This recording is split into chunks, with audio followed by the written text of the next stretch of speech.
Start करते हैं salt analysis.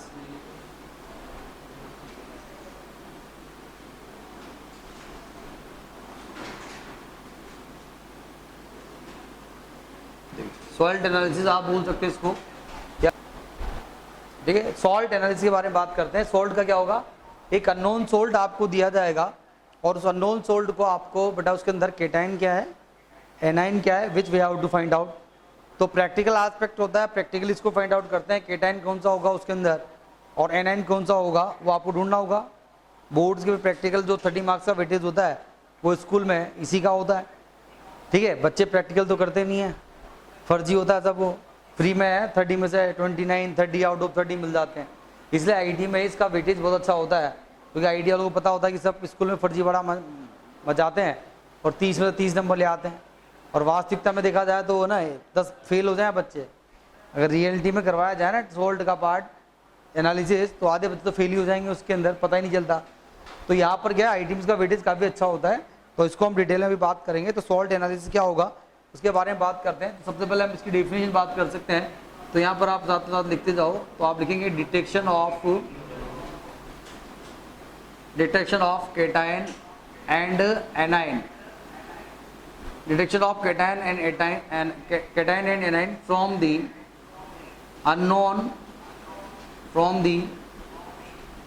unknown sample salt is called salt analysis or qualitative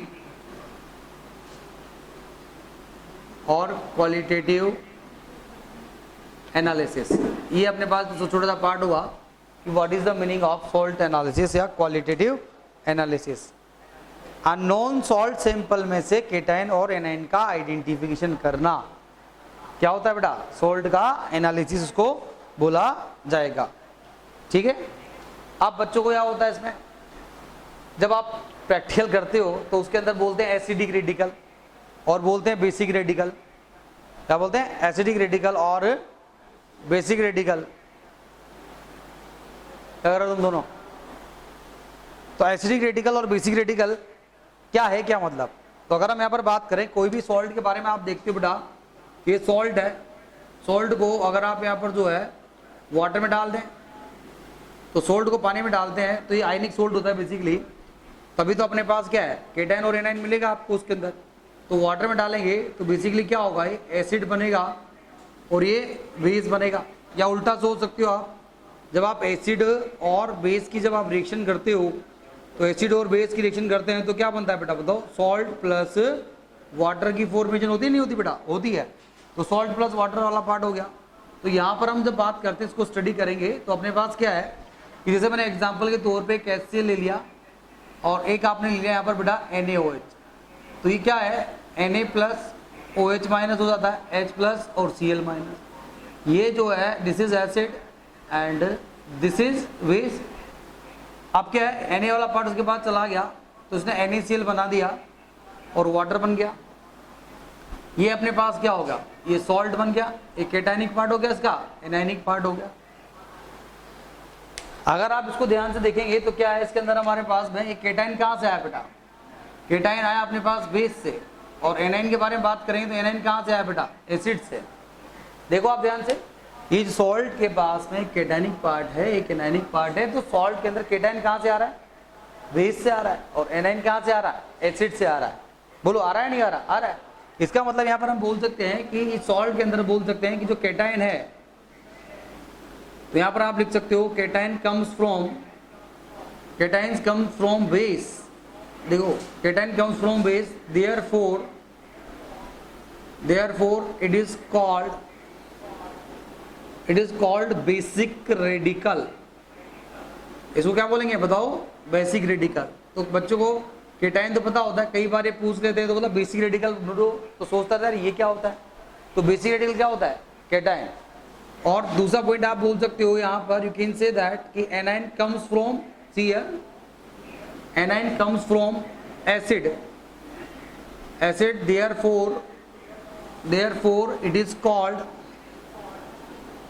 therefore it is called acidic radical।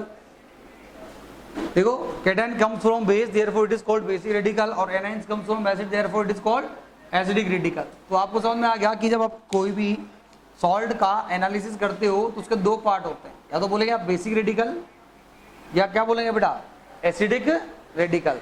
Clear to everyone? तो acidic radical क्या होता है, basic radical क्या होता है, उसके बारे में एक आइडिया आपको मिल गया यहाँ पर अपने पास में। तो जब भी आप किसी भी सॉल्ट का एनालिसिस करते हो तो उसके अंदर एक कैटायनिक पार्ट होगा और एक क्या होगा anionic part. Cationic part is called basic radical, anionic part is called acidic radical. Clear to everyone? फिर उसके बाद बेटा क्या होता है कि यार केटायन और एनायन को जब आप ढूंढोगे तो किसको पहले ढूंढना जरूरी होगा? क्या केटायन को पहले ढूंढ सकते हैं या एनायन को पहले ढूंढेंगे? First we are going to identify the anion और whether we are going to identify the cation first. क्या सर या किसी को भी कर सकते हैं? ये क्वेश्चन हुआ हमारे पास। किसी को भी पहले नहीं कर सकते, पहले हमें एनायन को आइडेंटिफाई करना जरूरी होता है। क्यों भाई? इस केटायन ये सॉल्ट है, आपको तो इस सॉल्ट के बारे में पता करना है, ये अननोन सॉल्ट है करना है, तो इसमें केटायनिक पार्ट होगा, दूसरा एनायनिक पार्ट है। तो हम पहले एनायनिक पार्ट का आइडेंटिफिकेशन करते हैं। एनायनिक पार्ट का आइडेंटिफिकेशन क्यों करते हैं? क्योंकि अगर एनायनिक पार्ट का आइडेंटिफिकेशन नहीं कर रहे हैं तो क्या होता है बेटा, कुछ एनाइंस ऐसे होते हैं जो क्या करते हैं केटाइन के आइडेंटिफिकेशन करने में प्रॉब्लम क्रिएट कर देते हैं, इंटरफियर करते हैं। मतलब कुछ एनाइंस ऐसे हैं जिनकी प्रेजेंस में आप केटाइंस के लिए टेस्ट परफॉर्म नहीं कर पाते। केटाइन वहां पर है अवेलेबल, पर वो एनाइन भी है, पर एनाइन को अगर पहले आपने आइडेंटिफाई नहीं किया तो एनाइन वहां पर जब रहेगा, प्रेजेंट रहेगा, उपस्थित रहेगा, तो आप केटाइन का कोई टेस्ट परफॉर्म नहीं कर सकते। तो फिर हम एनालिसिस का करेंगे। इसलिए ये बोला जाता है कि एनाइन को पहले केटाइन के डिटेक्ट करना अति आवश्यक है। It's very very necessary to identify the anion first. Okay, तो यहां पर हम इसमें आप नोट डाल के लिखेंगे कि यहां पर आप नोट डाल के लिख सकते हो उसके अंदर तो कि anions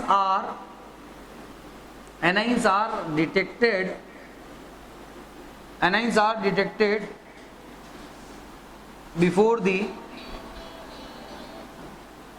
anions are detected before the cations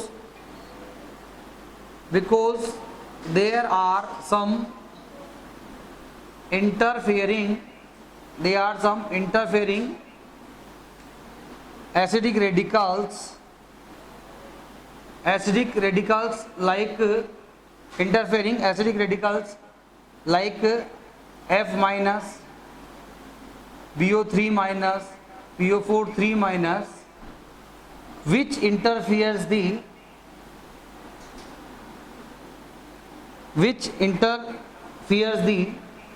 detection of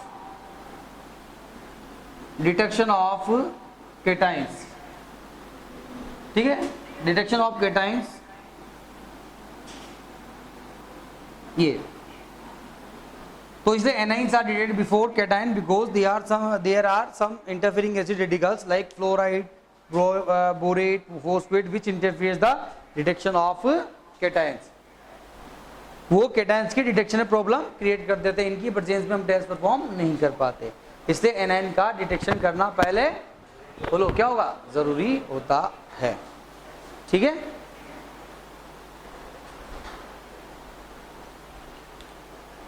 अब हम आगे बात करेंगे। तो ये तो इसका मतलब है इंट्रोडक्शन हुआ कि एसिडिक रेडिकल क्या होता है, बेसिक रेडिकल क्या होता है, क्यों इनको एसिडिक रेडिकल या बेसिक रेडिकल बोलते हैं, और एनायन का डिटेक्शन जब हम करेंगे तो एनायन का डिटेक्शन जो है वो पहले क्यों किया जाता है, ये भी अपने पास हो गया।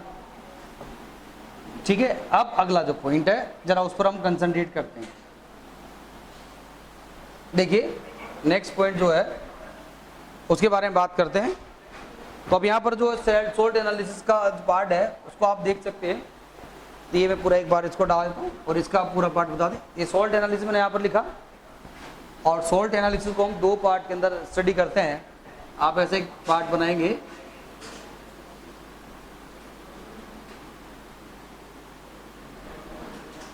देखो सोल्ट का जब एनालिसिस किया जाता है बेटा, तो सोल्ट का एनालिसिस आप दो तरह से कर सकते हैं। ये एक तो होता है अपने पास qualitative analysis,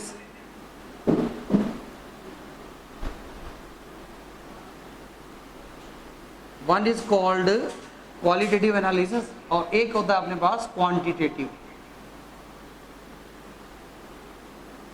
one is called quantitative analysis. एक तो क्वालिटेटिव हो गया, क्वांटिटेटिव हो गया। तो क्वांटिटेटिव में अगर बात करेंगे तो आप बात कर सकते हो उसमें दो। तो क्वांटिटेटिव में क्या करेंगे, कैलकुलेशन ऑफ, क्वांटिटेटिव में बात की जाती है या कैलकुलेशन ऑफ अमाउंट ऑफ, ये कैलकुलेशन है, कैलकुलेशन ऑफ आप बोल सकते हो बेटा अमाउंट ऑफ सैंपल सॉल्ट। जो सैंपल सॉल्ट के अमाउंट की कैलकुलेशन है, पर अमाउंट की कैलकुलेशन तो आप तब करोगे तब आपको उसका फॉर्मूला वगैरह पता हो। तो इसलिए पहले क्या करना पड़ता है, क्वांटिटेटिव के पहले क्वालिटेटिव एनालिसिस करना जरूरी होता है। और क्वालिटेटिव एनालिसिस का मतलब होता है इसका अंदर टू आइडेंटिफाई दी, यहां पर लिखेंगे क्वांटिटेटिव एनालिसिस में बोलेंगे to identify the sample, to identify the sample component from the unknown sample,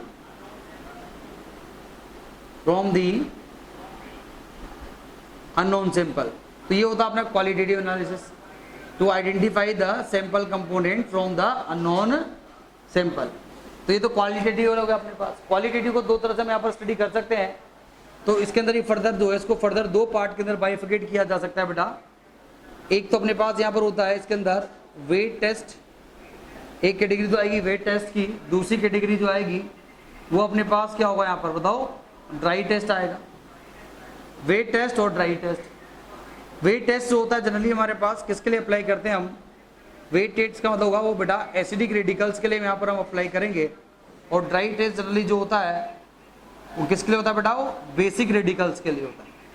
किसके लिए होता है बेटा, वो बेसिक रेडिकल्स के लिए रहेगा। तो यहाँ पर एक वेट टेस्ट कैटेगरी आएगी, एक अपने पास आएगा ड्राई टेस्ट। तो वेट टेस्ट आप जो लगाएंगे वो एसिडिक रेडिकल्स के लिए, और ड्राई टेस्ट आप जो लगाएंगे वो किसके लिए आएगा बेटा, वो बेसिक रेडिकल्स के लिए अप्लाई किए जाएंगे। ठीक है, अब आप आगे देखो यहाँ पर इसके अंदर कि जो ड्राई टेस्ट है वो मैंने बोला बेसिक रेडिकल। बेसिक रेडिकल मतलब बोल दे जाओ क्या हुआ, केटाइंस। क्या हुआ बेटा, केटाइंस। तो बेसिक रेडिकल वाला पार्ट जो केटाइंस है, और बेसिक ड्राई टेस्ट कौन कौन से हो सकते हैं, उसमें हम कई सारे टेस्ट लगाएंगे। जस्ट फॉर एग्जांपल जैसे बोला फ्लेम टेस्ट, ठीक है। फिर इसके अंदर और आएगा, ये सब आगे पढ़ाऊंगा डिटेल में। फिर आपके पास आएगा बोरेक्स बीड टेस्ट, थर्ड आप बोल सकते हो, ठीक है, यहां पर आप बोल सकते हो माइक्रोकॉस्मिक, ठीक है, माइक्रोकॉस्मिक सॉल्ट बीड टेस्ट, या फिर आप बोल सकते हो cobalt nitrate, cobalt nitrate charcoal cavity test, या फिर आप बोल सकते हो सोडियम कार्बोनेट। देखो यू कैन से दैट, या सोडियम कार्बोनेट बीड टेस्ट। तो मेरे पास में ये इसका जो पार्ट है इसका क्लासिफिकेशन हो छोटा सा पार्ट कि सॉल्ट का एनालिसिस दो तरह से किया गया। ये हमारे पास फिजिकल का पार्ट है। यहाँ पर हम बात करें क्वालिटेटिव, क्वालिटेटिव के अंदर आप इसको आइडेंटिफाई करने के लिए बात करेंगे तो दो तरह से परफॉर्म किया जा सकता है, या तो वेट टेस्ट होंगे या क्या होगा बेटा, dry test. Wet test generally हम एसिडिक रेडिकल्स के लिए अप्लाई करेंगे, और ड्राई टेस्ट किसके लिए होंगे बेटा, जनरली बेसिक रेडिकल्स के। ये सब डिटेल में आगे बताएंगे कौन कहाँ कैसे होता है। अभी थोड़ी देर पहले हमने आपको बताया कि एनाइंस को पहले आइडेंटिफाई किया जाएगा। क्यों किया जाएगा, क्योंकि अगर एनाइंस को नहीं करेंगे तो केटाइन का टेस्ट आप परफॉर्म नहीं कर पाते, कुछ प्रॉब्लम क्रिएट हो जाती है। इसलिए पहले एनाइन को आइडेंटिफाई करके उसका तो ट्रीटमेंट कर देंगे हम। अब आप एनाइंस भी तो बहुत सारे हैं हमारे पास, क्लोराइड है, ब्रोमाइड है, आयोडाइड है, सल्फेट है, कार्बोनेट है, बाइकार्बोनेट है, सल्फाइड है, बाइसल्फाइड है, सल्फाइड है, थायोसल्फेट है, नाइट्रेट है, नाइट्राइट है, ऑक्सलेट है, बहुत सारे। अब कौन सा एनाइन उस अननोन सोल्ट में होगा आपको क्या पता। अरे आपको तो 5 ग्राम दो छोटा सा अमाउंट दिया जाता है, बोला जाओ ढूंढ के लाओ कौन सा केटाइन कौन सा एनाइन। तो अगर 20-25 एनाइन अगर हमें ढूंढने तो आप ऐसे ही टेस्ट परफॉर्म करना स्टार्ट किए, पता चला 5 एनाइन के टेस्ट लगा दे कुछ भी आर्बिट तरीके से, सॉल्ट ही खत्म हो गया, अब क्या ढूंढोगे, कैसे ढूंढोगे हैं? तो क्या है कि आपको यहाँ पर बेटा आइडेंटिफाई तो करना पड़ेगा। अरे करना पड़ेगा नहीं करना पड़ेगा? करना पड़ेगा। तो यहाँ पर आप देख सकते हो कि एनाइंस को आइडेंटिफाई करने के लिए एज सच कोई सिस्टमेटिक अप्रोच नहीं है हमारे पास। We don't have any systematic approach to identify the anions. But फिर भी क्या किया हमने, उसको क्लासिफाई कर डाला अपने हिसाब से, अपनी कन्वीनियंस के हिसाब से हमने उसको क्या कर दिया, क्लासिफाई कर दिया। ठीक है, what I am saying repeating again and again कि there is as such no systematic approach to classify the anions even though we can classify them according to our convenience. अपनी कन्वीनियंस के हिसाब से हम उसको क्लासिफाई कर दें ताकि हमारे लिए क्या हो जाए, आसान हो जाए। नहीं तो यार हम कैसे पता करेंगे, मान लो 20 एनाइंस हैं हमारे पास हमारे कोर्स में, अब 20 में से कौन सा एनाइन आपको दिया गया है तो ढूंढना मुश्किल है।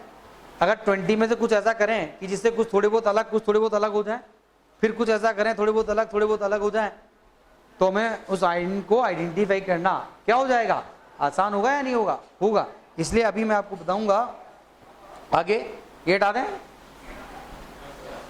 ठीक है, तो ये तो इसका एक छोटा सा पार्ट था क्लासिफिकेशन के हिसाब से। अब आगे देखेंगे तो आप उसमें लिखें, फिर एनाइंस का पार्ट भी मैं पूरा बोल दूंगा। तो एक नोट लगा के आप लिख लो फटाफट से, यहाँ पर मैं बोल रहा हूँ, एक नोट लगाओ और लिखो, नोट लगा लिखो, there is as such no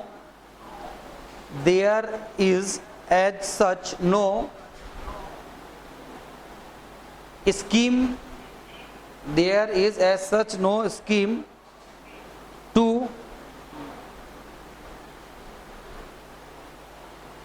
to classify the anions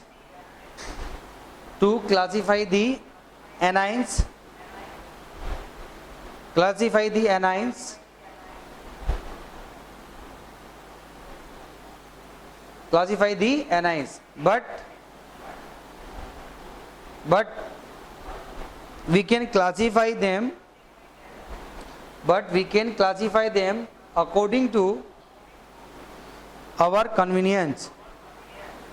But we can classify them into classify according to our convenience. Okay, ताकि हम उसको स्टडी कर पाएं।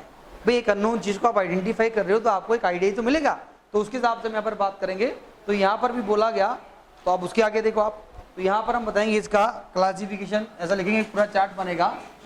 तो ये आपके पास आया क्लासिफिकेशन ऑफ, देखो एसिडिक रेडिकल्स, जो पॉइंट लिखा है उसका इंपोर्टेंस समझना आप। आई am saying that classification of acidic radicals. ठीक है, एसिडिक रेडिकल्स के क्लासिफिकेशन के बारे में बात करते हैं, तो उसको हम क्या करेंगे, सबसे पहले बेटा first we are going to classify it into 2 parts. देखना ध्यान से, इसको आप 2 पार्ट्स में यहाँ पर क्लासिफाई करते हैं। सबसे पहला वाला पार्ट है क्लास ए, और सेकंड जो आएगा वो आएगा आपके पास क्लास बी। ध्यान दे सब, class A and class B. Okay, class A और क्लास बी में क्या क्लासिफिकेशन किया, उसका क्या मतलब क्या है?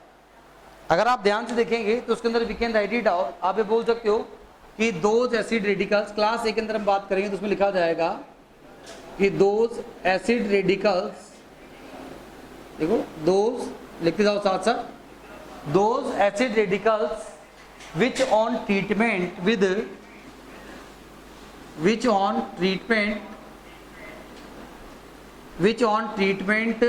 with acids gives volatile product। क्या gives volatile products, ऐसा आप इसके बारे में बात करेंगे। मतलब क्या है कि अगर अपने यहाँ पर जो है एसिडिक रेडिकल्स तो है हमारे पास, पर उनको अगर एसिड के साथ ट्रीटमेंट कराएंगे तो क्या करेंगे बेटा, वोलेटाइल प्रोडक्ट देंगे। वोलेटाइल मतलब कोई गैस निकल गई, कुछ वेपर्स बाहर आएंगी, कुछ एवापोरेशन हुआ है, उसका मतलब है कि एसिड ऐड करने पर वो एसिड रेडिकल्स क्या करेंगे, वोलेटाइल प्रोडक्ट देंगे। भाई हम इसको पढ़ रहे, स्टडी करना चाहते हैं तो कैसे करें। और बी में बात करेंगे कि दोज, यहां पर आप बोल सकते हो दोज, ये लिखा those acidic radicals which on treatment, which on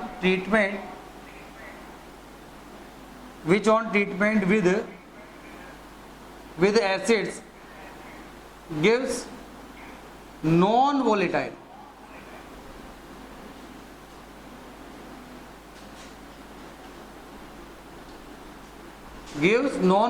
products। अब आप देख लो यहां पर एक जगह आपने बोला वोलेटाइल प्रोडक्ट और एक जगह क्या बोला, नॉन वोलेटाइल प्रोडक्ट। वोलेटाइल का मतलब जो जिसका वेपोरेशन हो जाए, एवापोरेशन हो जाए, वेपर बन जाए, गैस निकल जाए, वो सब वोलेटाइल है। और नॉन वोलेटाइल का मतलब जो एज इट इज रहे। अभी जो और फर्दर क्लासीफाई करेंगे, डोंट वरी। तो दो एसिड रेडिकल्स के हिसाब से बता दिया बेटा यहाँ पर इन डिप, ठीक है।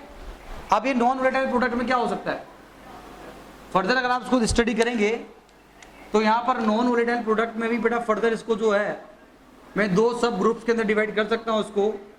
आपने बोला साहब इसको ग्रुप 1 एक इसका आता है और एक अपने पास यहाँ पर आ जाएगा इसका ग्रुप 2। आप फर्दर इसको ग्रुप 1 और ग्रुप 2 में जो है डिवाइड कर सकते हो। ग्रुप 1 में मेरे पास क्या हो सकता है, ग्रुप 1 में हो सकता है प्रेसिपिटेट, ध्यान दें प्रेसिपिटेट टाइप रिएक्शंस हो सकती है मेरे पास, ठीक है। क्या हो सकता है, प्रेसिपिटेट टाइप रिएक्शन हो सकती है यहाँ पर, या फिर मेरे पास क्या हो सकता है यहाँ पर रेडॉक्स रिएक्शन हो सकती है।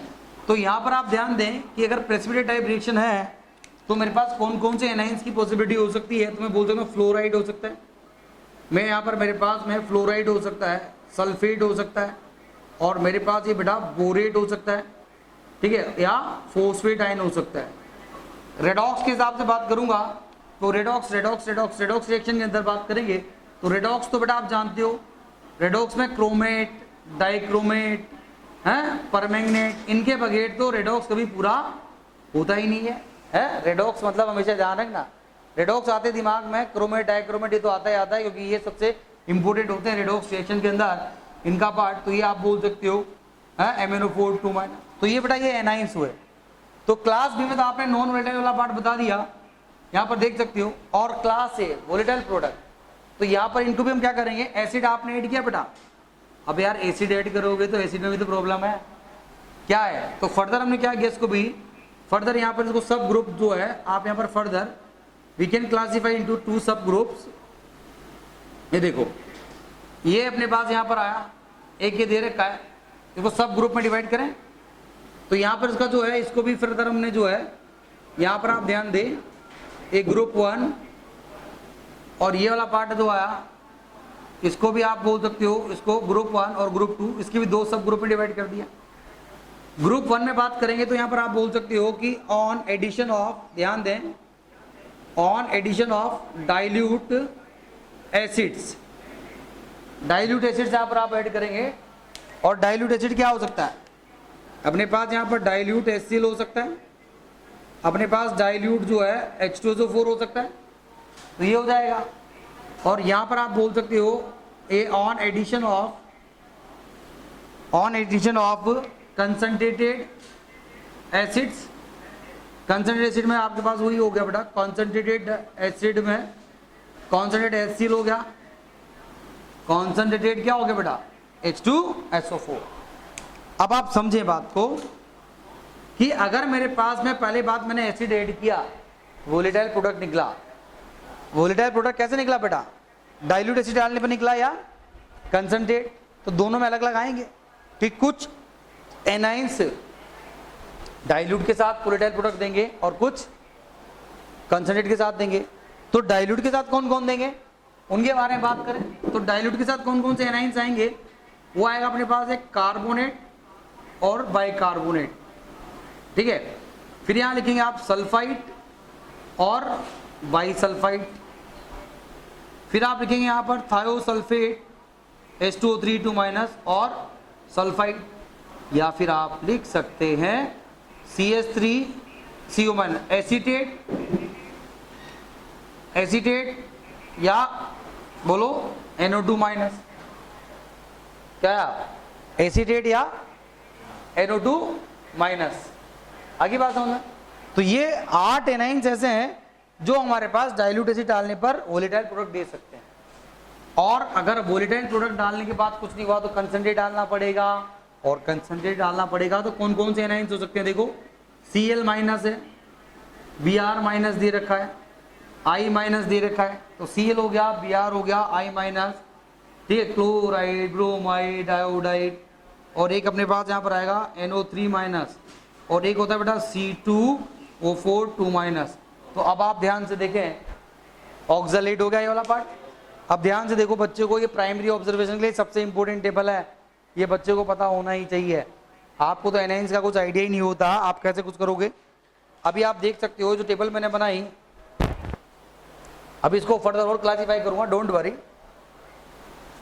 चलो सब लोग इधर देखो और बोलते जाएं, मैंने क्या क्या बोला यहाँ पर अपने पास, सब लोग बोलेंगे साथ साथ। मतलब पॉइंट है, क्लासिफिकेशन ऑफ एसिड रेडिकल हम जो है अपने हिसाब से कर सकते हैं या नहीं कर सकते, बोलो कर सकते हैं, जोर से बोलो, कर सकते नहीं कर सकते, कर सकते हैं।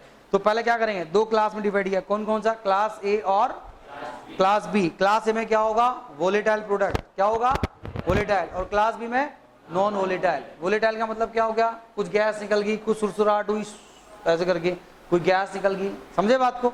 और नॉन वोलेटाइल में क्या होगा, पीपीटी बन जाए, या क्या हो सकता है, कलर चेंज हो सकता है, रेडॉक्स रिएक्शन हो सकती है, नहीं हो सकती, हो सकती है। तो क्लास ए और क्लास बी में दो डिवाइड किया। फिर क्लास ए में वोलेटाइल प्रोडक्ट निकला तो आप क्या कर सकते हो, सब लोग ध्यान दें, क्लास ए में अगर वोलेटाइल प्रोडक्ट निकला, क्या निकला, क्या निकला, वोलेटाइल। तो क्लास ए में अगर अपने पास में वोलेटाइल निकला तो वोलेटाइल के अंदर भी हमारे पास क्या होगा, या तो डाइल्यूट ऐड कर सकते हो या कंसंट्रेट। अगर डाइल्यूट ऐड करूंगा तो डाइल्यूट ऐड करने पर कौन कौन से एनाइंस हमारे पास पॉसिबल हो सकते हैं, बोलो, कार्बोनेट तो बाइकार्बोनेट, बोलो सब लोग, कार्बोनेट या बाइकार्बोनेट। क्यों, क्योंकि बेटा ये कार्बोनेट और बाइकार्बोनेट मैंने साथ साथ इसको लिखने का तरीका, ये भी स्मार्ट तरीके से लिखा हुआ है। इन 8 को मैं अगर ऐसे लाइन से लिखता तो शायद याद नहीं होते, पर ऐसे याद रहते हैं। बोलो, कार्बोनेट तो बाइकार्बोनेट, सल्फाइड बाइसल्फाइड, आराम से, कार्बोनेट बाइकार्बोनेट, सल्फाइड बाइसल्फाइड। फिर थायोसल्फेट और सल्फाइड, बोलो क्या आएगा, थायोसल्फेट और सल्फाइड। और क्या हो गया, एसीटेट और नाइट्राइड, ये क्या हुआ, नाइट्राइड। अरे NO2 माइनस क्या होता है, नाइट्राइड। तो ये एसीटेट और ये NO2 माइनस जो है ये क्या है, ये नाइट्राइट है, TRIT। ये अपने पास क्या है, ये एसीटेट आयन है, ठीक है। ये क्या है, H2O3 माइनस क्या है बेटा, थायो सल्फेट। नहीं तो बच्चों को पता ही नहीं होता, H2 माइनस क्या होता है, सल्फाइड, क्या होता है, सल्फाइड, ठीक है। ये क्या हो गया, सल्फाइड, क्या हो गया, PHIT, सल्फाइड। ये क्या हो गया, बाइसल्फाइड, ठीक है। तो सल्फाइड बाइसल्फाइड, आगे बात समझ में। तो बेटा ये एनाइंस आपको पता होना चाहिए। C2O3 माइनस, NO3 माइनस है, ये क्या है अपने पास, ये नाइट्रेट आयन, ये क्या है, ऑक्सलेट। क्लोराइड, ब्रोमाइड, आयोडाइड सब लोग जानते हैं। तो अभी दोबारा फिर बोल सकते हैं, बोलो फटाफट, अगर डाइल्यूट एसिड डालूंगा कौन कौन से एनाइंस हो सकते हैं मेरे पास, बताओ, carbonate bicarbonate, sulphide bisulphide, thiosulphate, sulphide, acetate और नाइट्राइड, एसीटेट और नाइट्राइड। अगर मैंने डाइल्यूट एसिड डाला और डाइल्यूट एसिड डालने के बाद कोई ऑब्जर्वेशन नहीं आया तो फिर क्या करोगे, कंसंट्रेट डालेंगे, क्या डालेंगे, कंसंट्रेट डालेंगे। और कंसंट्रेट डालेंगे तो उसमें कौन कौन से एनाइंस हमारे पास वोलेटाइल प्रोडक्ट दे सकते हैं, बोलो, क्लोराइड, मैं बोलूंगा ऐसे बोलेंगे, कैसे बोलेंगे, क्लोराइड, फिर बोलेंगे ब्रोमाइड, फिर क्या बोलेंगे, आयोडाइड, मैं बोलो क्या बोला, क्लोराइड, ब्रोमाइड, आयोडाइड, और क्या, नाइट्रेट। अब ये ऑक्सलेट वाला पार्ट उल्टा जाग होता है, भूल जाते हैं, क्लोराइड ब्रोमाइड आयोडाइड तो याद रहेगा, तभी तो क्लोराइड ब्रोमाइड आयोडाइड नाइट्रेट। अब फिर भूल गया, ओ भूल गया, एक और था, क्या बोला, ओ भूल गया, ओ मतलब ऑक्सलेट, क्या हुआ, ऑक्सलेट। नहीं समझ में आई बात, आ गई। तो अब आपने देखा 13 एनाइंस, 13 एनाइंस में आपने डाइल्यूट एसिड डालने पर अननोन सोल्ट में अगर वोलेटाइल प्रोडक्ट निकलता है तो हमें एक थोड़ा बहुत आइडिया मिला कि यार अगर डाइल्यूट एसिड डाल रहा हूं, कुछ वोलेटाइल प्रोडक्ट निकला तो कार्बोनेट हो सकता है, bicarbonate, sulphide, bisulphide, thiosulphate, sulphide, acetate और नाइट्राइड। और अगर डाइल्यूट एसिड डालने पर कुछ भी नहीं हुआ तो क्या हो सकता है बेटा, बोलो, फिर हमारे पास कंसंट्रेट डालेंगे, और कंसंट्रेट डालने पर कौन कौन से एनाइंस हो सकते हैं, तो फिर याद आ गया, क्लोराइड, ब्रोमाइड, आयोडाइड, नाइट्रेट, ओ भूल गए, ऑक्सलेट। आगे बात समझ में, ये इसकी खास बात है। नहीं पता होता अच्छे अच्छे बच्चों को, वो ध्यान ही नहीं देते बेचारे को। अगर इसी चीज को आप ऐसे लाइन लाइन से लिख दो तो आपके लिए बड़ा डिफिकल्ट है ना, जरा याद कैसे करूंगा, 8 8 10 10 याद रहेगा, पर ये अपने कितना आसान सी पता है, सीक्वेंस समझ नहीं ऐसे करके। तो पहला पार्ट तो ये इसका प्राइमरी ऑब्जर्वेशन का पार्ट यहाँ पर ऐसे रहेगा। अब क्लास बी में आ जाओ, नॉन वोलेटाइल। क्या है? Non volatile. अगर नॉन वोलेटाइल दे रखा है तो नॉन वोलेटाइल में मेरे पास क्या पीपीटी बनेगा, तो सल्फेट है, बोरेट, फोस्फेट, ये थोड़े बड़े एनाइंस है, सल्फेट, बोरेट, फोस्फेट हो गया। और रेडॉक्स की बात जब हम करते हैं तो क्रोमेट, डाइक्रोमेट, परमैंगनेट के बगैर तो कुछ होता नहीं है, वही तो आइंस हमने यहाँ पर लिखे हुए हैं। तो थोड़ा बहुत आइडिया हुआ। हमने पहले ही बोला है कि इनका कोई फिक्स नहीं है, फिर भी हम अपने कन्वीनियंस के हिसाब से थोड़ा बहुत इनको ऐसे क्लासीफाई कर सकते हैं, ताकि हमें अननोन सोल्ट को आइडेंटिफाई करना क्या हो जाए, आसान हो जाए। ठीक है बेटा, तो ये इसका टेबल बना, इसको आप बनाए, फिर अभी आगे इसको डिटेल में बताएंगे। तो ये इसका पूरा जो है क्लास है, क्लास बी का क्लासिफिकेशन होगा। एक बार फिर बोले सब लोग, याद हो जाना जी, क्या क्या बोला फटाफट से देखो। सबसे पहले बोला क्लासिफिकेशन, अभी ये टेबल यही याद करें क्लास में। सबसे पहले पार्ट आया अननोन सोल्ट है, कितनी क्लास में डिवाइड करोगे, 2। कौन कौन सा? क्लास ए और क्लास बी। क्लास ए में क्या होगा, वोलेटाइल प्रोडक्ट, क्लास बी में क्या होगा, non volatile product. Volatile product है तो क्या हम यहाँ पर डाइल्यूट एसिड ऐड कर सकते हैं, नहीं कर सकते, कर सकते हैं। कंसंट्रेट कर सकते हैं, नहीं कर सकते, कर सकते हैं। अगर डाइल्यूट एसिड ऐड करूंगा तो कौन कौन से एनाइंस आ सकते हैं, carbonate, bicarbonate, sulphide, by sulphide, thiosulphate, sulphide, acetate और नाइट्राइट। और अगर डाइल्यूट पे ऐड करने पर वोलेटाइल प्रोडक्ट नहीं बना तो किस पर करेंगे, कंसंट्रेट। कंसंट्रेट पर बात करेंगे तो क्या आएगा, क्लोराइड, ब्रोमाइड, आयोडाइड, नाइट्रेट और ओ भूल गए तो क्या था, ऑक्सलेट। याद आया नहीं आया, आ गया। और अगर क्लास बी में नॉन वोलेटाइल के बारे में बात करूंगा तो नॉन वोलेटाइल में क्या हो सकता है, या तो पीपीटी की रिएक्शन आएगी, तो कौन कौन से हो गए बेटा, फ्लोराइड हो गया, और बोरेट, फोस्फेट और सल्फेट हो गया। और अगर रेडॉक्स में तो क्या होता है, फिक्स है, रेडॉक्स में तो हमारे पास क्रोमेट, डाइक्रोमेट और परमैंगनेट। याद आएगा, आगे बात समझ। तो ये इसका एक पूरा छोटा सा पार्ट था, क्लासीफाई कर दिया। अब हम ये जो ग्रुप है, ये जो क्लास ए है, इस क्लास ए को और डिटेल में बात करें। अगर मान लो आपने देखा कि यार इतने सारे एनाइन से अननोन सोल्ट में मैंने पहले डिसोल्व कर लिया, डिसोल्व करने के बाद एसिड डाला, एसिड डालने के बाद वोलेटाइल प्रोडक्ट निकला, क्या निकला, वोलेटाइल प्रोडक्ट निकला। अगर वोलेटाइल प्रोडक्ट निकला तो मैंने डाइल्यूट एसिड डाला, तो मेरे पास इतने सारों में से मैं इधर सोच सकता हूँ, अभी तो 20 थे, अब डायरेक्ट दिमाग कहाँ चला गया, 8 पर चला गया। अरे गया नहीं गया, तो इन 8 में से कोई सा हो सकता है, पर 8 थोड़ी ना आंसर दोगे। अब इनमें से भी अगर मुझे और फर्दर आइडेंटिफाई करना है, और अगर इसको मैं आइडेंटिफाई करूंगा तो और आइडेंटिफाई कैसे करोगे आप, जरा उसके बारे में बात करें। तो इसलिए क्लास ए को भी जो है और डिटेल में आपको अच्छी तरह से क्लासीफाई करके बताते हैं। ठीक, तो ये इसकी टेबल खत्म। अब ये जो क्लास ए है, इस क्लास ए को बेटा मैं अभी डिटेल में दोबारा फिर बताऊंगा, और ये जो एनाइंस है इनके बारे में अभी हम आगे और डिटेल में बात करते हैं। देखो अभी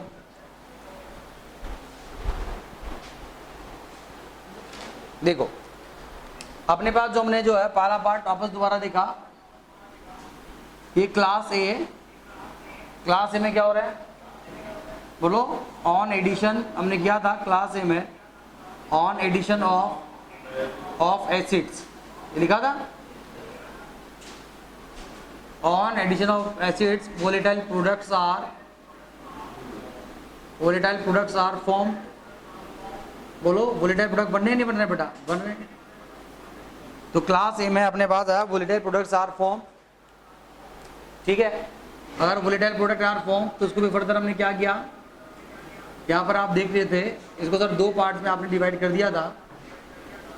एक बार तो आपने क्या किया, डाइल्यूट एसिड ऐड किया, डाइल्यूट एसिड में डाइल्यूट HCl आप बोलते हैं, या डाइल्यूट H2SO4।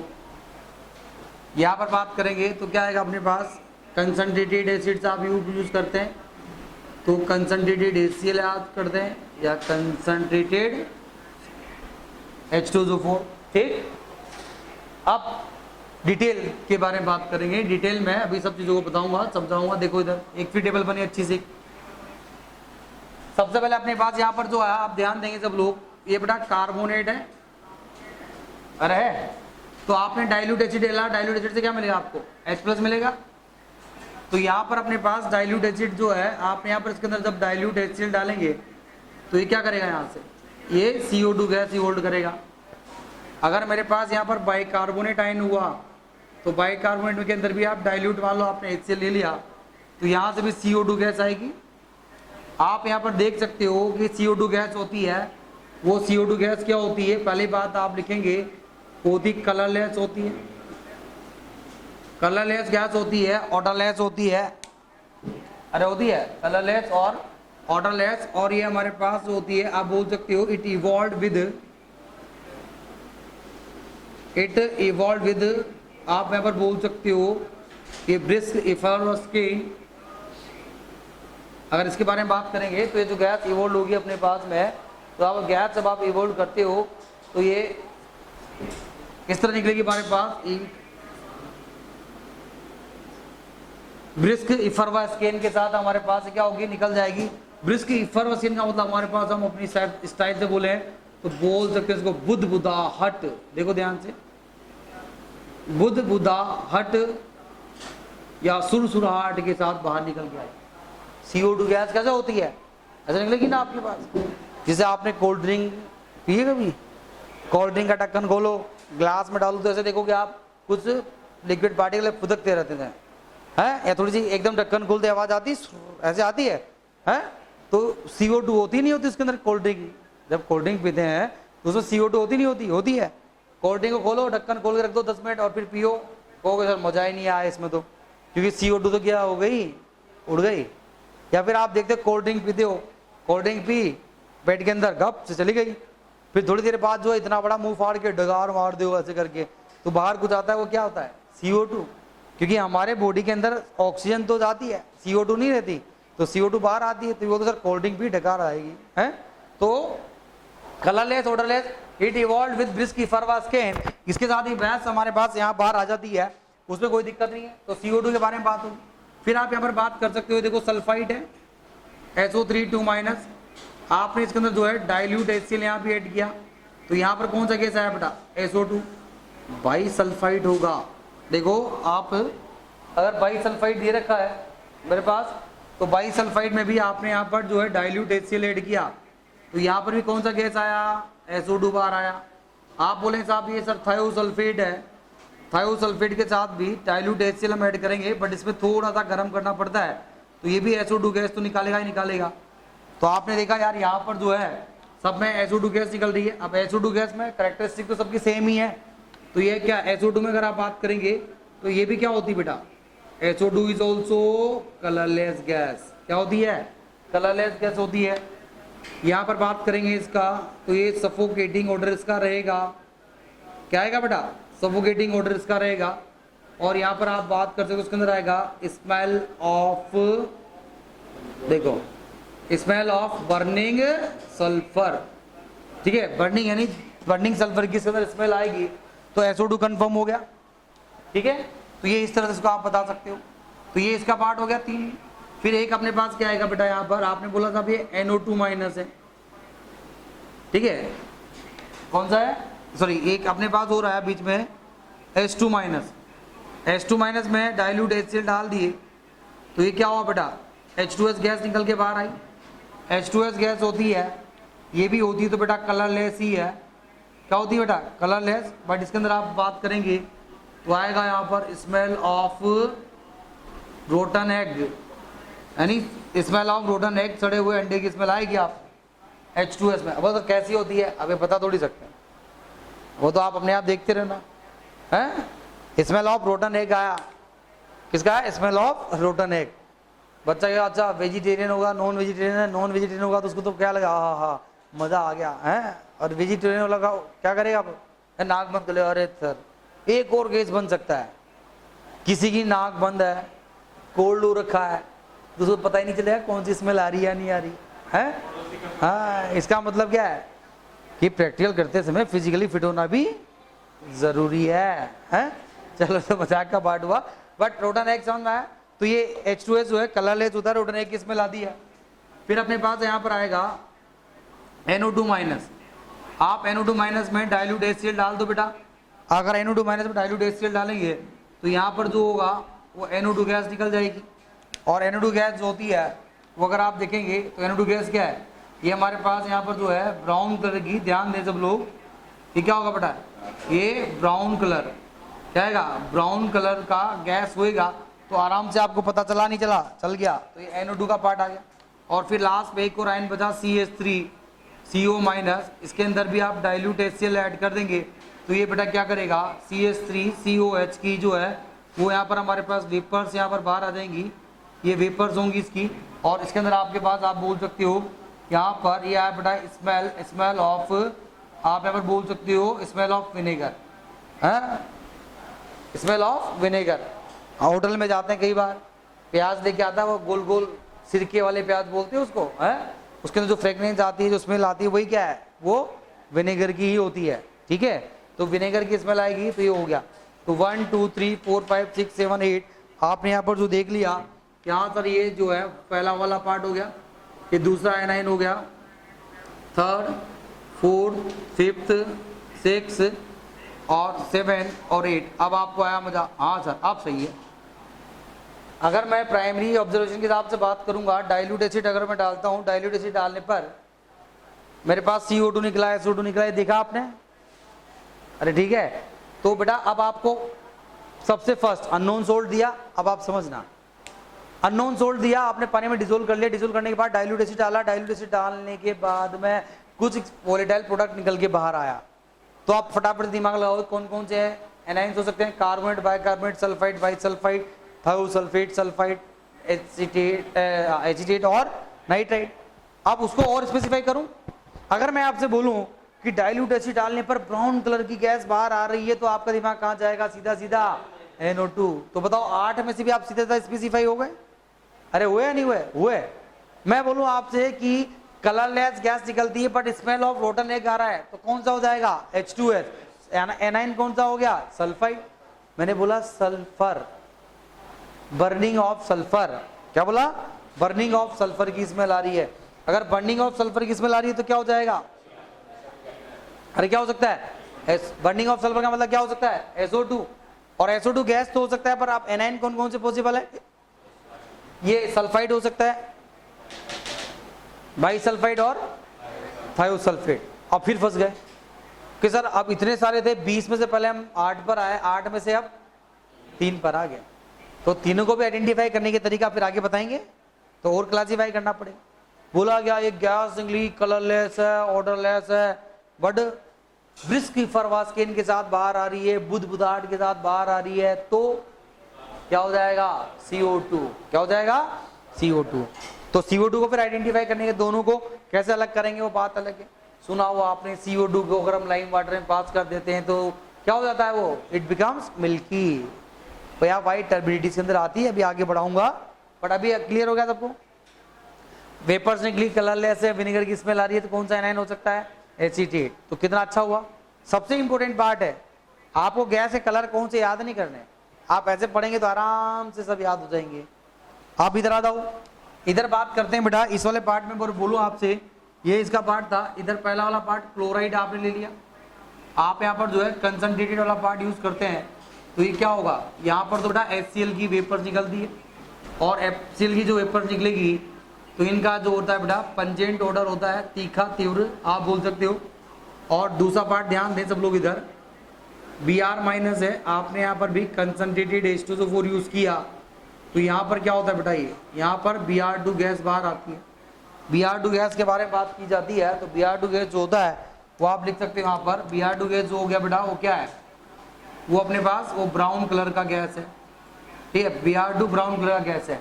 अब इस ब्राउन कलर के गैस में आप ध्यान देंगे सब लोग, इधर एक बार मैं यहाँ पर लिखूंगा, यहाँ पर ऑन एडिशन, मैंने लिखा on addition of MnO2 intensity, देखो ध्यान से, on addition of MnO2 intensity of fumes, जो ये इसकी फ्यूम्स निकल रही है, वो इंटेंसिटी ऑफ फ्यूम्स इंक्रीजेस, यहाँ पर इसकी इंटेंसिटी क्या होती है, बढ़ जाती है। बच्चा बोला सर ये क्यों ऐड किया आपने, उसका अपना लॉजिक अभी बताएंगे, बट Br2 ब्राउन कलर की गैस थी, अगर आप उसके अंदर एडिशन ऑफ MnO2 करते हो तो इंटेंसिटी ऑफ फ्यूम्स क्या हो गया, MnO2 ऐड करने पर बढ़ जाएगा। थर्ड पॉइंट आप देखें, अगर I माइनस है और I माइनस के साथ भी आपने कंसंट्रेटेड H2SO4 डाला तो बेटा I2 तो गैस बाहर आएगा।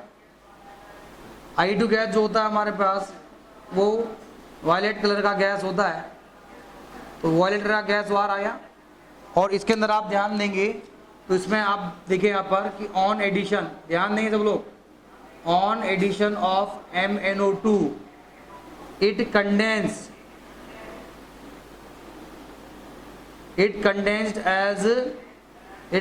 as black colour. ठीक है, मतलब क्या हुआ, ये जो टेस्ट ट्यूब था इसके अंदर से हमारे पास I2 गैस निकल रही थी, आपने इसके अंदर MnO2 डाला, तो MnO2 डालने पर क्या हो जाएगा, ये पूरा टेस्ट ट्यूब क्या होगा, इसकी पूरी लेयर काली काली हो जाएगी यहाँ पर पूरा, तो ये कंडेंस हो जाएगी, गैस कंडेंस होगी, तो it condense as black colour. ये ब्लैक कलर के हिसाब से क्या हो जाएगा यहाँ पर बताओ, ये अपने पास क्या हो गया बेटा, ये कंडेंस हो जाएगा। ठीक है, तो इसको आप यहाँ पर लिख सकते हो, उसमें कोई दिक्कत नहीं है। ठीक है, तो ये अपने पास में MnO2 ऐड करने पर इसका पार्ट ऐसा हुआ। फोर्थ पॉइंट पर आप देखेंगे तो अपने पास क्या है, NO3 minus nitrate ion. Nitrate ion में कंसंट्रेटेड H2SO4 ऐड करूंगा तो बेटा यहाँ पर कौन सा गैस आएगा, NO2। ये NO2 जो है डार्क ब्राउन कलर का गैस बाहर आया। और NO2 में ध्यान देना, NO2 में फिर लिखूंगा मैं कि on addition of MnO2 intensity of fumes not increased। ठीक है, ध्यान दे, मैंने कहा intensity of fume not increase, यहां पर आपने इंटेंसिटी क्या हुई थी बेटा, बढ़ गई थी। ये दोनों में MnO2 क्यों ऐड किया, अब आपको समझ में आएगा। देखो इधर आपने कंसंट्रेट एसिड डाला, कंसंट्रेट एसिड डालने पर आपके पास ऑब्जर्वेशन आया ब्राउन कलर की फ्यूम्स आई, क्या ही ब्राउन कलर की, तो आप क्या बोल सकते हो, Br2 भी हो सकता है और NO2 भी हो सकता है। दो एनाइंस उपस्थित हो सकते हैं, प्रेजेंट हो सकते हैं, Br माइनस और NO3 माइनस। अब फंस गए, दोनों में से एक को ढूंढना है मान लो, तो क्या करेगा वो, हिंट देगा। क्या हिंट देगा कि MnO2 को ऐड करने पर इंटेंसिटी बढ़ गई। क्या हो गया, इंटेंसिटी बढ़ गई। अगर इंटेंसिटी बढ़ेगी तो कौन होगा, Br2। और इंटेंसिटी अगर घट गई या इंटेंसिटी नहीं बढ़ी तो क्या हो गया, NO2। अरे हुआ, तो डिफरेंस समझ में आया नहीं आया, आगे बात समझ में। इसलिए हमारे पास ये टेबल जो बना रहा हूं ये सबसे इंपॉर्टेंट है, इतना आसान नहीं होता है, सब पर बहुत आसानी से मैंने आपको बता दिया। पहले हमने क्लासीफाई किया, पहले एनाइंस को याद किया, अब एनाइंस के बाद अब हम इनके बारे में और आगे बात कर रहे हैं, तो आपको एक गैसेज और पता चल जाएंगी, तो इसका पार्ट जो होगा ऐसा जाएगा। और एक अपने पास फोर्थ के बाद ये फिफ्थ नंबर पे आया, फिफ्थ नंबर में बात करेंगे तो क्या है, ऑक्सलेट C2O4। देखो इधर C2O4 2 माइनस है, और आपने यहाँ पर एक कंसंट्रेटेड H2SO4 लिया। अब कंसंट्रेटेड H2SO4 लूंगा तो ये CO प्लस CO2 बेटा, ये यहाँ से गैस निकल जाएगी। ठीक है, तो CO और CO दोनों होती है तो क्या है बेटा, कलरलेस होती है हमारे पास में, ऑर्डरलेस होती है।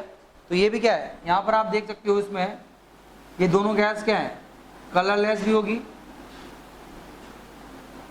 कलरलेस ऑर्डरलेस, बट आप बोल सकते हो it Burns with blue flame. तो इससे हमें ऑक्सलेट का आइडिया मिल सकता है। तो आपने ये जो टेबल बनाई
तो ये बता रहा था मैं, C2 ऑक्सलेट है, ऑक्सलेट के साथ क्या होगा बेटा, कंसंट्रेट H2SO4 डालेंगे तो क्या बनेगा, CO प्लस CO2 हुआ।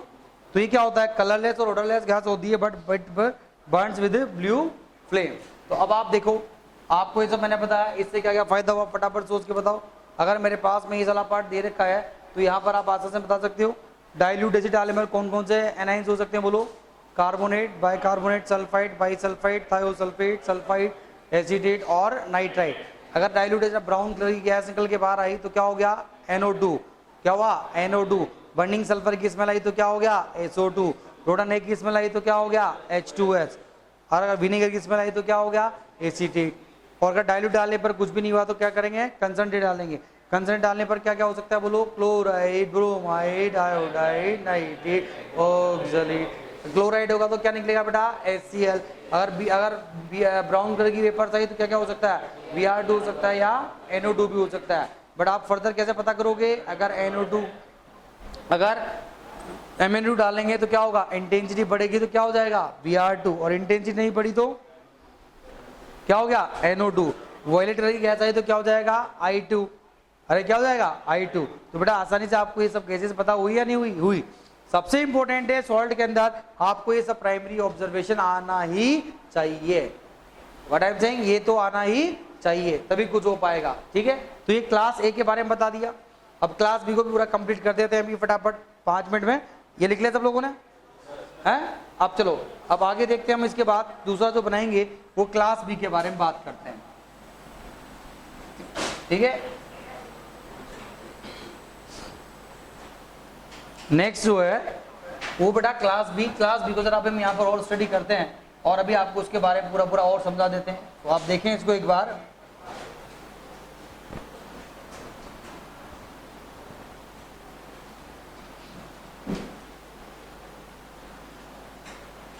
ऑन एसिड ऐड किया हमने बेटा तो क्या हुआ क्लास बी में, क्या था, ये अपने पास एसिड्स नॉन वोलेटाइल। अब क्या आ गया, non volatile products are form, एक क्लास बी आ गया। तो क्लास बी में आप देख सकते हो बहुत आसान है, इसका पार्ट बहुत छोटा था। एक बार तो क्या हुआ बेटा, यहाँ पर अपने पास प्रेसिपिटेट बना तो आप लिखते हो precipitate type reactions. Precipitate type reactions के अंदर बात करेंगे तो उसके अंदर पहला वाला आयन मैंने बताया F- है। अरे क्या है, F- है। अगर F- आयन दे रखा है हमारे पास में, आप ध्यान देंगे तो F- बेटा हमने यहाँ पर जो है इसके अंदर क्या किया, ध्यान दे सब लोग, यहाँ पर इसके अंदर हमने ये सैंड मतलब मिट्टी ऑब्लिक कंसंट्रेटेड HNO3 यहाँ पर ऐड किया। तो अगर मैं ऐसा कुछ ऐड करता हूँ तो ये पहला पॉइंट इसका, तो यहाँ पर हमारे पास क्या आता है, इसके अंदर आप देखेंगे ऐसे वर्ड आएगा वैक्सी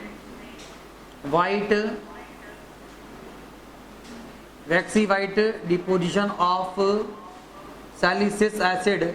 आप बोल सकते हो waxy white deposition of silicic acid H4SiO4, या आप बोल सकते हो SiOH4।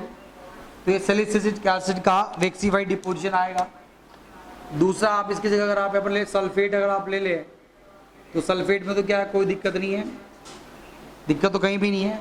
यहाँ पर आपने इसके अंदर BaCl2 सॉल्यूशन डाला बेटा।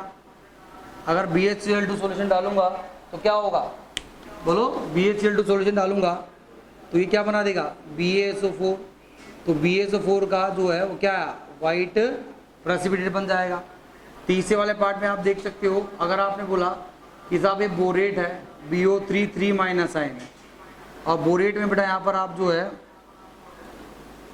कंसंट्रेटेड H2SO4 और साथ में आपने पास इथाइल एल्कोहल आप ले लें, या इसकी जगह मिथाइल एल्कोहल भी ले सकता हूँ। कंसंट्रेटेड H2SO4 इथाइल में एल्कोहल ये लेंगे तो यहाँ पर आप बात करेंगे तो यहाँ लिखा जाता है ऐसे ग्रीन एज्ड, ध्यान दें, green aged flame of BOC2H5 का होल थ्राइस और BO, ध्यान दें, BOCH3 का होल थ्राइस। तो BO3 आप लिखेंगे green as flame of this, यानी आपके पास एक ग्रीन एज फ्लेम कभी भी अगर आप देखेंगे तो समझ जाना कि वो बोरेट आयन के लिए पूरा हम सॉल्ट में यूज करते हैं। और एक अपने पास और इंटरेस्टिंग सा पार्ट आया, PO4 3 फोस्फेट आयन। ये जो आयन है कौन सा है बेटा, या फोस्फेट आयन। यहाँ पर अगर आप देखेंगे इसके अंदर तो रिएजेंट जो है आप यूज करेंगे फोस्फेट आयन के अंदर, वो रिएजेंट बड़ा अच्छा होता है। वो आप देखेंगे यहाँ पर कंसंट्रेट HNO3 तो यूज करना ही करना है इसके अंदर, कंसंट्रेट HNO3 एंड आप यहाँ पर अमोनियम जो है वो मोलिब्डेट के हिसाब से बात करेंगे तो ये आएगा आपके पास NH4 का होल ट्वाइस MOO4, ये अमोनियम मोलिब्डेट। ये तो यहाँ पर एक वर्ड लिखा होगा और वो वर्ड क्या लिखा होगा उसको ध्यान देंगे सब लोग। ऐसा आएगा अपने पास एक यहाँ पर बिठाइए और वो ऐसे लिखेगा कैनरी येलो, ध्यान दें लिखेगा canary yellow, canary yellow precipitate, canary yellow precipitate of आप बोल सकते हो यहाँ पर बनेगा, वो बनता है कंपाउंड बेटा NH4 का होल थ्राइस PO4.12MOO3। ये कैनरी येलो PPT है, ये वर्ड पकड़ लेना कैनरी येलो। अगर कैनरी येलो दे रखा है, ग्रीन एज फ्लेम दे रखा है, वैक्सीफाइड डिपोजिशन दे रखा है, ध्यान देना ये स्पेशली बेटा येलो कलर तो येलो कलर होता है, येलो कलर तो बहुत सारे सॉल्ट का आएगा, बट जब कैनरी येलो बोला जाए तो ये मान लेना कि वो स्पेशली कौन से एनाइन के लिए यूज कर रहा है, फोस्फेट। तो मजा आ गया। बाकी आगे की चीजें हम कुछ भी दे रखी हो, टेंशन लेने की जरूरत नहीं है।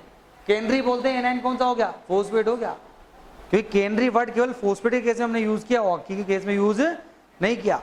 ग्रीन एज फ्लेम हमने बोरेट के केस में यूज किया, बाकी केस में यूज नहीं किया। तो एक छोटा सा वर्ड ग्रीन एज्ड फ्लेम, अरे फ्लेम तो ग्रीन ही है, ग्रीन एज फ्लेम बोलने से क्या हुआ पता चला, वैक्सीफाइड डिपोजिशन, फ्लोराइड हो गया।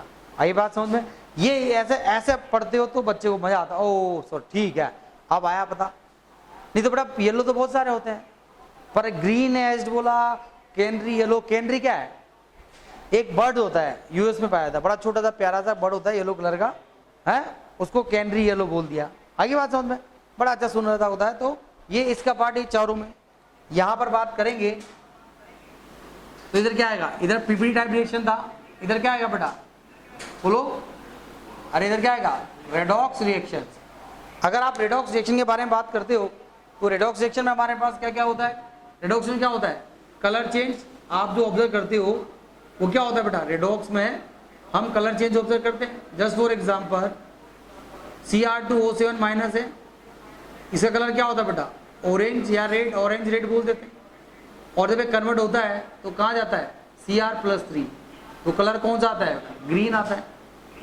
CrO4 2 माइनस है, इसका येलो होता है, और जब इसके अंदर रेडॉक्स चेंज होता है तो ये Cr+3 में जाएगा तो कौन सा कलर देगा, ग्रीन।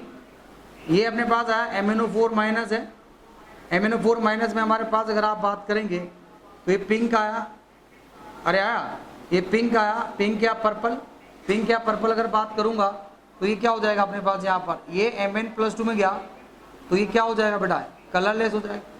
तो रेडॉक्स में तो हमेशा क्या होता है, कलर चेंज के हिसाब से आप चीज़ों को ऑब्जर्व कर पाते हो। तो बेटा ये अपने पास में जो है एक बहुत अच्छा सा पार्ट आपको बताया गया, सबसे इंपॉर्टेंट पार्ट है ये क्लासिफिकेशन।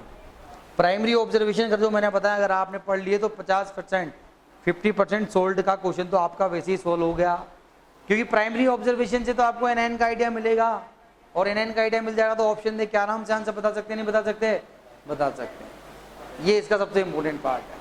इसलिए सबसे पहले मैं हम जो है इस तरह क्लासिफिकेशन करते हैं। आप खुद सोच के देखो कितनी सारी रिएक्शंस पे रिएक्शंस, कलर फलर सब बता दी, बट जब आप पढ़ोगे तो आपको बहुत आसानी से लर्न हो जाएगा। सोच के देखो, अरे पता चला नहीं चला, चला। मैं आपसे बोलता हूँ मेरे पास एक अननोन सोल्ट था, पानी में डाला, डिसोल्व हो गया। डिसोल्व होने के बाद मैंने डाइल्यूट एसिड डाला, कुछ भी नहीं हुआ।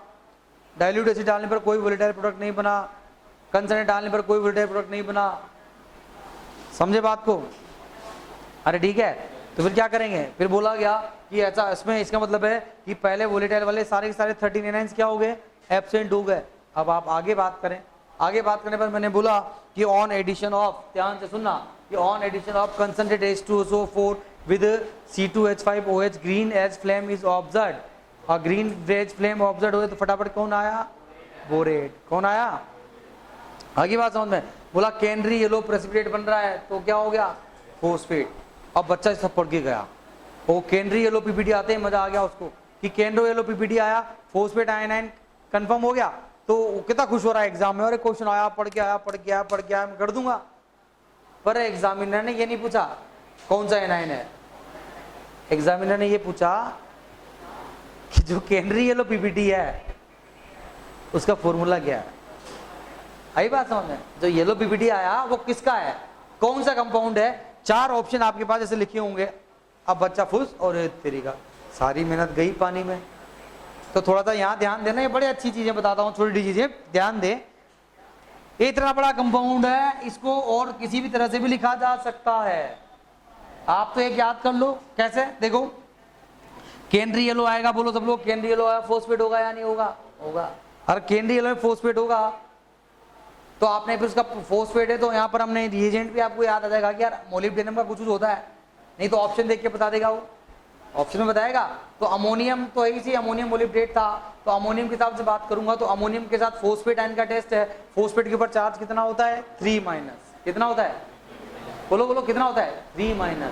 तो अमोनियम का फॉस्फेट बनेगा नहीं बनेगा, बनेगा। इधर देख ले, ये देखो अमोनियम का फॉस्फेट बना तो आराम से याद रहेगा नहीं रहेगा, बोलो रहेगा।